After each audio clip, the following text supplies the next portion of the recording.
जाने ही उसकी बात मान गए। फिर उसने चालाकी से अलग अलग भेस बदला। कभी पानी लेकर आई, कभी रोटियां और सब्जी। हर बार एक नई सूरत में सामने खड़ी हो गई। राजा और वजीर हैरान रह गए। ये सब दासियां तो बिल्कुल एक जैसी दिखती हैं। तीसरी बार जब वो आई, वजीर से रहा न गया। उसने पूछा, तुम सबकी शक्ल इतनी मिलती जुलती क्यों है? नीलकमल ने हल्की मुस्कान के साथ उत्तर दिया, हम 3 बहनें हैं, सौदागर की पत्नी की सेविकाएं।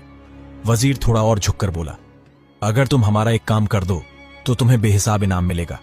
नीलकमल ने कहा, आदेश कीजिए। राजा ने कहा, मैं सौदागर की पत्नी को अपने महल में ले जाना चाहता हूं।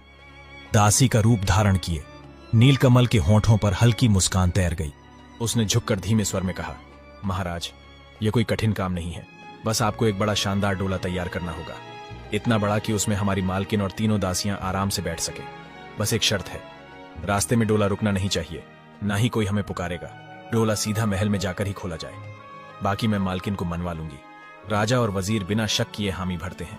वजीर तुरंत एक शाही डोला बनवाने का आदेश देता है। जब डोला तैयार होकर सौदागर के आंगन में आता है तो दासी बनी नीलकमल चुपचाप आगे बढ़ती है। वो राजा और वजीर से कहती है, आप दोनों बाहर प्रतीक्षा कीजिए, हम डोले में बैठने की तैयारी करते हैं। फिर उसने दोनों फफे कुटनियों और दोनों ठगों को भांग के पकौड़े खिलाकर बेहोश कर दिया। उनके चेहरे पर कालिक पोत दी और चारों को कसकर बांधकर डोले में बंद कर दिया। बाहर आकर नीलकमल बोली, हम सब डोले में बैठ चुके हैं, आप कहारों को बुलाकर महल तक डोला भिजवा दीजिए। राजा और वजीर गर्व से मुस्कुराते हैं। उन्हें क्या पता था कि शिकार करने चले थे, मगर खुद ही शिकंजे में फंस गए हैं। नीलकमल चुपचाप अपने कमरे में लौट आई।